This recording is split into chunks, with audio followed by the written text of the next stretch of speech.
I guess we have to get up to another question. Thank you, Yeshua. I hope that we continue.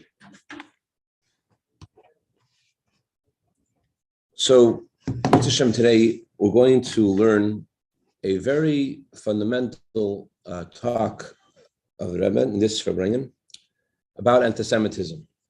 In order to explain anti-Semitism, or it's not just explaining anti-Semitism, the Rebbe in this talk covers. You had tea already. Do you want another one? I'm good. Thank you very much. Thank you very much. That was not my question. I'm okay, Baruch Hashem. In this talk that we're going to learn now, the Rebbe explains anti-Semitism and explains the position of Jewish leadership throughout history and the seeming dissonance between, on the one hand, not trusting the safe haven that the nations offer us, and at the same time trying to get support from the nations of the world, and how these two things come together.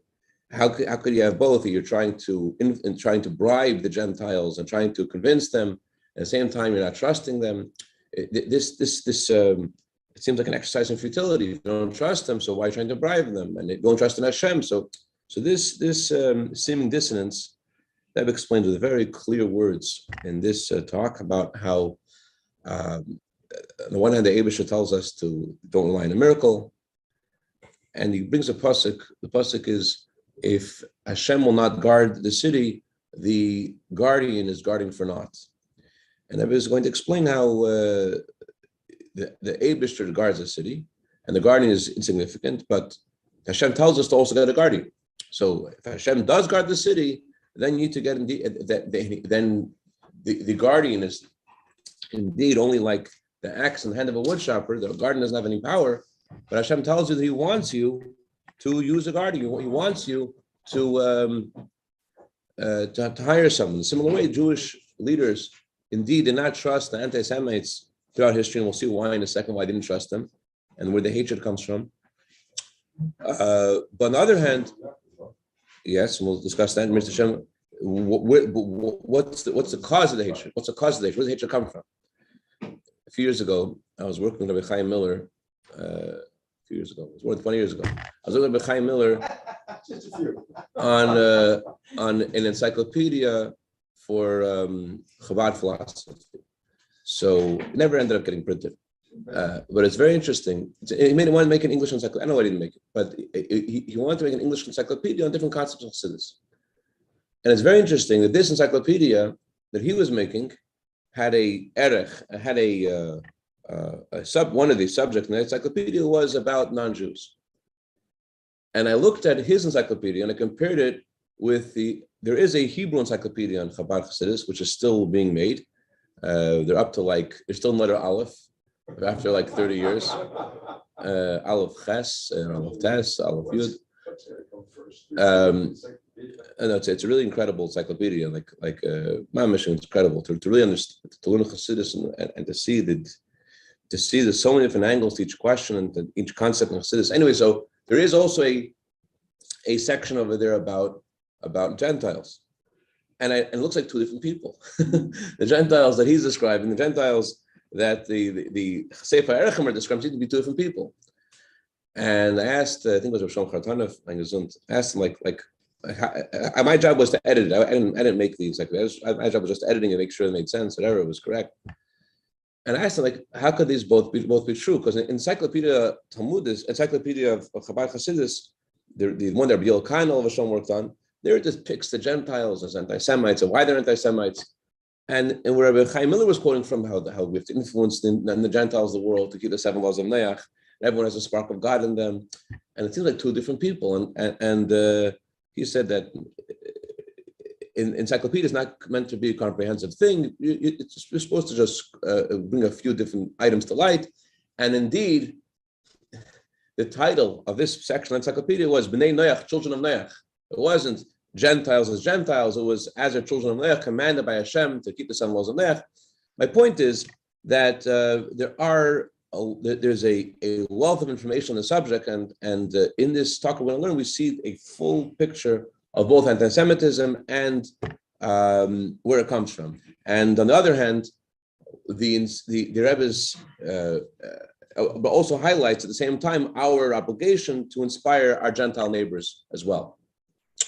And Rebbe looks at all this through the prism of a story in the Megillah.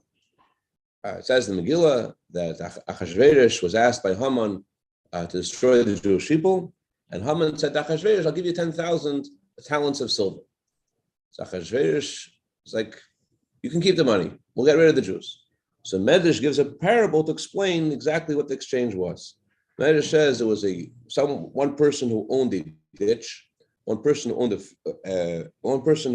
a ditch, and one person owned a field, and he had a mound in his field.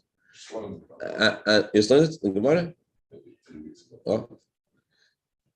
So I heard that's a sign in Taylor Schwanz. I recently heard that. I heard this before, but somebody supported this. It says if you find two concepts they cross each other. It means you're learning Torah for the right reasons. Anyway, so the owner of the mound said to the owner of the ditch, "Hey, I need a place for my mound." The owner of the ditch was like, "Great, I need something to fill my ditch."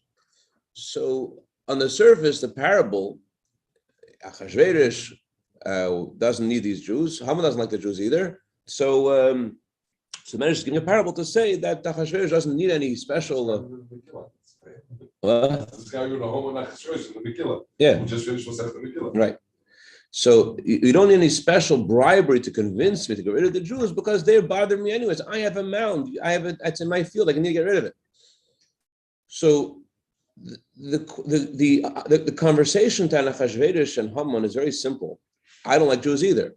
Why do we need a parable? What's the point of the parable? When the Torah gives a parable, the point of a parable is to depict something that you can't understand without the parable. When something deeper, a higher, more sophisticated concept, so a parable is needed in order to bring us to the analog.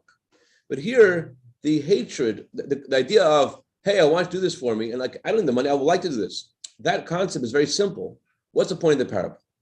And what I was going to explain is that there's two reasons for anti-Semitism.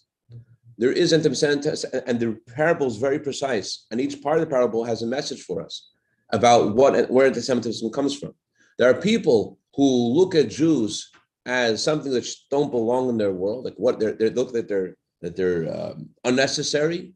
Doesn't matter what the mound is, whether it's a mound of silver, or a mound of gold, but they look at it just as this. It's a nest that they don't belong. They look at them as a unnecessary part of their world. They don't belong in the world.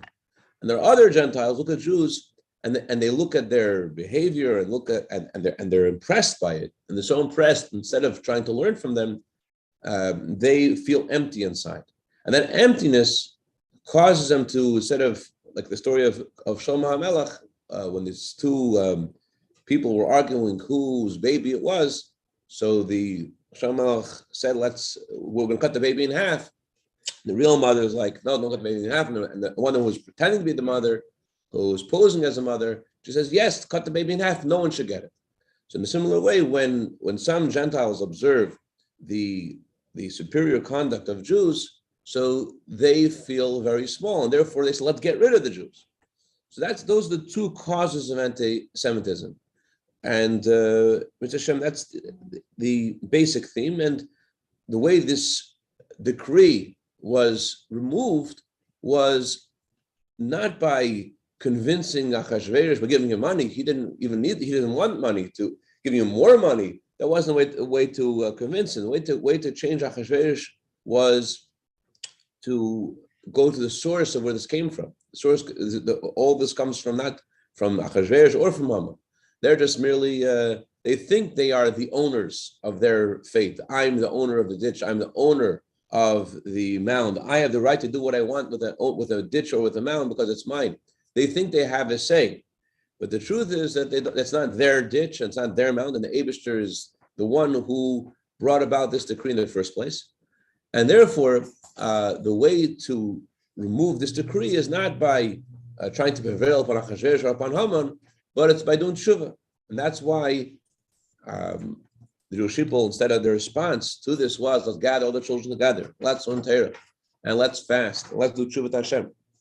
Because the cause wasn't anti-Semitism. Yes, Hashem wants them to work in nature as well, and therefore Esther should go to Achashverosh. But as everybody highlights here, and many other talks to the Rebbe, Esther didn't really prepare to see Achashverosh in a regular way. Someone even told me yesterday, I know how this is possible, but someone told me that there's actually a book on the Megillah which says that Esther didn't fast. I don't know, maybe there's some source of that in Judaism, I don't know, but it says clearly in the Megillah, I and my maidens will also fast. So it sounds clear that she did fast. I don't know where they got that from, but the Rebbe always emphasizes that it would have made more sense for her not to fast. She had to present herself to Achashverosh, and therefore she should want to look as good as she could, and to make herself to be, as beautiful as she could, trying to impress this lowly tyrant king. And yet she fasts, which tells us that she wasn't really concerned what his opinion was of her and how he will look at her. She was more interested in the source of where this was coming from, which is Hashem himself. And therefore, if there's a choice to make her appearance to Achashverosh look better, or to make appearance to Hashem look better, obviously she chose to look better in the eyes of Hashem. Therefore, fasting was the first thing she needed to do. So, yes, Hashem wants us to work in nature as well. Therefore, she also went to Achashverosh. Before going to Achashverosh, though, she went to the Eibishter, the king of all kings. So, because the source of anti-Semitism, the decrees against the Jewish people, has nothing to do with anti-Semitism. It has to do with Hashem and our relationship with Hashem. And therefore, tshuva is a way to fix the issue. Okay, that's the basic theme of this talk. Let's learn it inside. We're on page.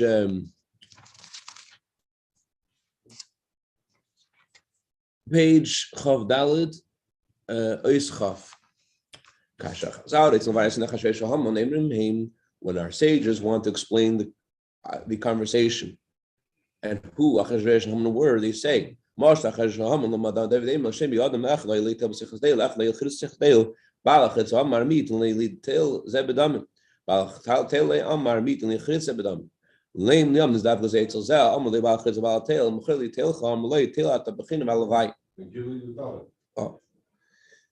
the Medrash gives a mashal.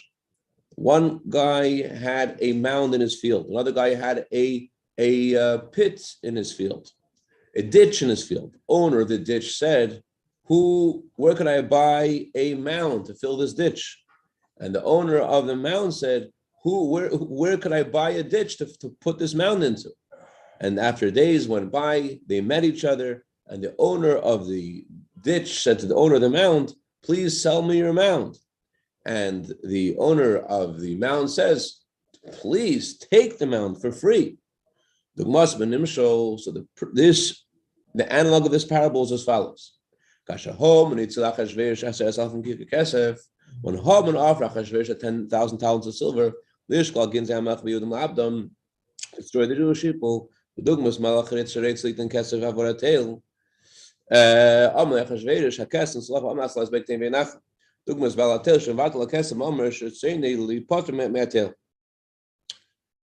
it's like when Haman is asking Achashverosh to take the money to destroy the Jewish people, he is like the owner of a ditch who says, I want to buy a mound.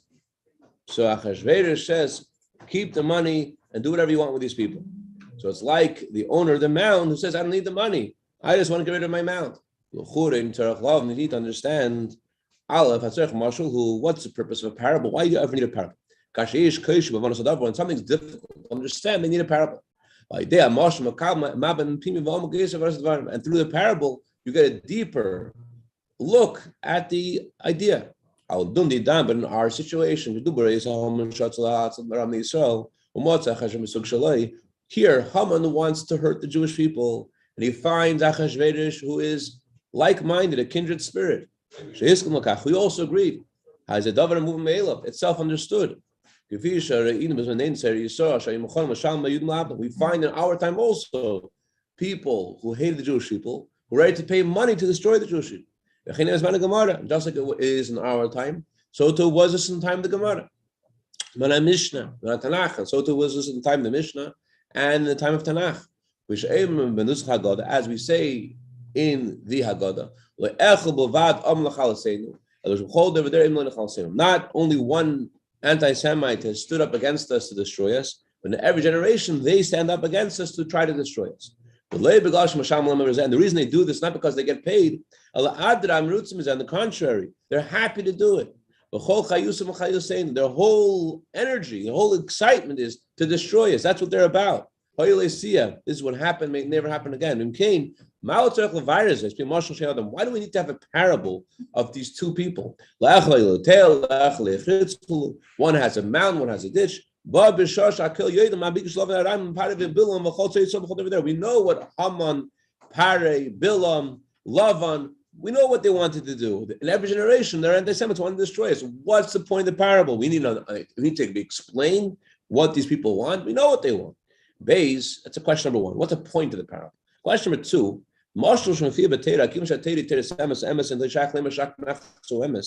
since this is a parable that's written about in the Torah, and the Torah is a Torah of truth, and regarding truth, you cannot say only half of something. If something is true, you can't say it's half of it is true. If Torah is true and Torah is giving this parable, you cannot say the parable is half true. And the second half of it is insignificant. It's unnecessary, it's not true. You can't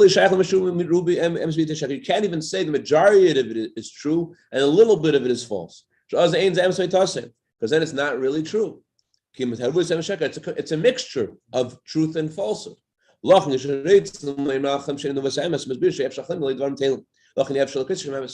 And therefore, when the sages talk about dreams, they want to explain how dreams are not a true prophecy. They say a dream cannot be complete without insignificant words there as well. There has to be words in the dream, parts of the dream which aren't true. So you cannot call a dream a truth, because a dream has in it something which isn't true as well. However, a parable that Torah brings, the parable has to be in sync and attuned, not only in its general point. The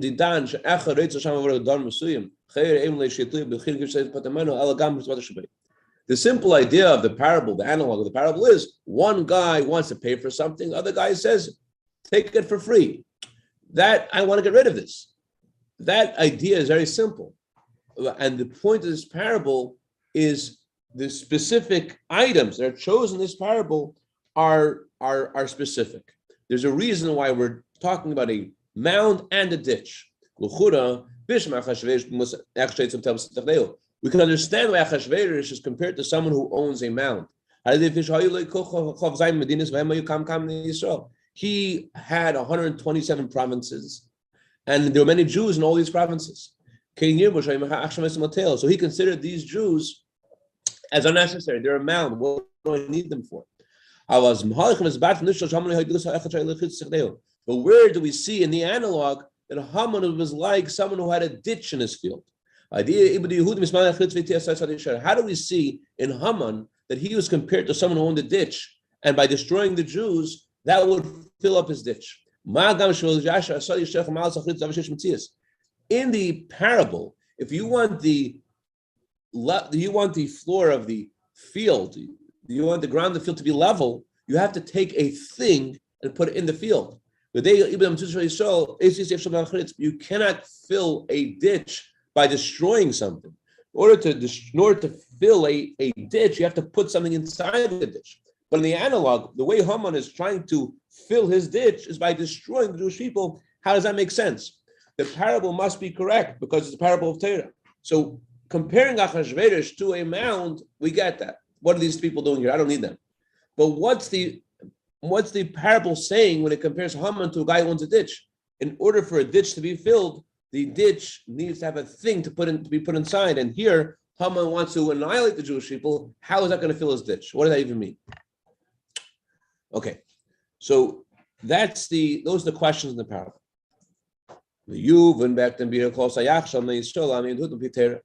Understand this analog with what are questions, the purpose of the parable in the first place, and second of all, the comparison of Haman to the owner of a ditch by first explaining the relationship between Jews and non-Jews according to Torah. The Torah tells us it is forbidden to steal from a non-Jew. And the Torah says further that not only are you not allowed to place a stumbling block in front of a Jew, it says in front of a blind man, not place a stumbling block, is also applied to a non-Jew as well. But you say it was even more. Our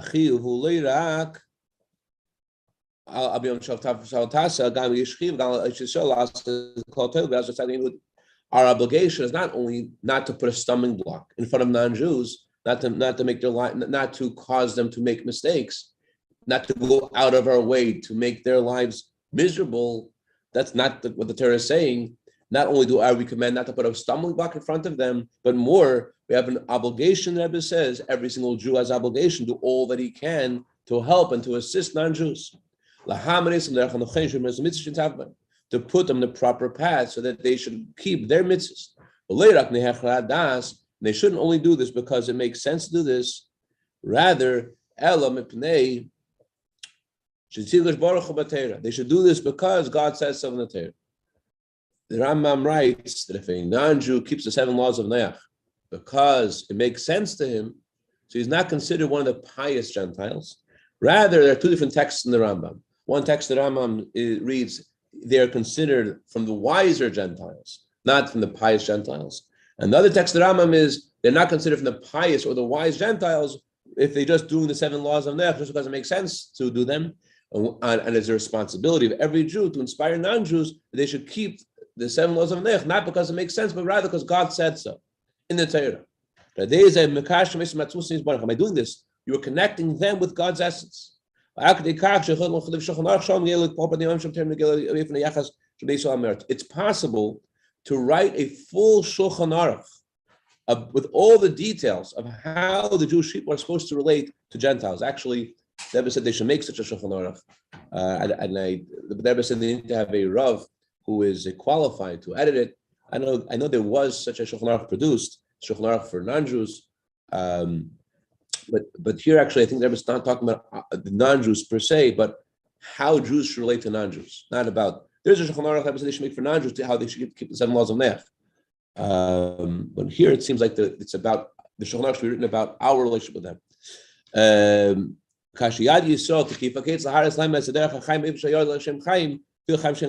So Jews are obligated, when Jews are able, to show non-Jews a path in life and how a non-Jew is supposed to live. So at the same time, the Torah tells us that we are obligated to assist non-Jews and surely not to cause them to make mistakes in their life if they actually go out of our way to assist them, etc. At the same time, the Torah also reminds us that we have to know chesed u'mechatas. You have to do whatever you can to help the non-Jew, but if you think you're going to get kindness from him, you should know chesed u'mechatas, that kindness to other nations is considered a sin, meaning that don't expect kindness from the nations. You have to help them, but don't expect this to be reciprocated. As the Torah says, Assyria will not save us. We will not ask help from people, not from Assyria, not from Egypt. We will not ride on a horse, meaning we don't rely on Egypt that they'll send us horses. And not only will they not help us, on the contrary, it says in the Torah that Egypt is considered like a staff which is easily broken, which means that although it seems like you can lean on this staff, on the other hand, this staff is something which can easily break. So it's not like something which really could help you. The contrary, it looks like it could help you, but actually it's the opposite. And on the other hand, we find that Yirmiyahu said, should daven for the welfare of the people that you live amongst them. And Yirmiyahu said they should send messengers to make peace with the Gentiles, with Nebuchadnezzar, and to pay the taxes that he asked them to pay. So although Nebuchadnezzar was not a greater tzaddik than the king of Assyria, and concerning Nebuchadnezzar, it's also true to say that the kindness for the Gentiles is considered a sin. Yet the Torah says that Hashem says that regarding Parai, you should not seek him out as someone who will assist you. He is like a staff that will break. Nebuchadnezzar, you should make peace with him, and so we find this dichotomy. It seems on the one hand, Hashem tells us how we should seek the help of non-Jews. Yes, for Nebuchadnezzar, no for pare. So we'll see tomorrow when yes and when no, and how to figure that out. When you should try to seek their help or not seek their help. The bottom line, though, what we said today is, number one, that we have an obligation to assist Gentiles, not getting away, but to assist them. And number two, don't rely on their kindness. Kindness is not something that you should expect from them. You should try to influence them and help them, etc. Yes, that's all true. However, how to do that and when to do that, we have to learn.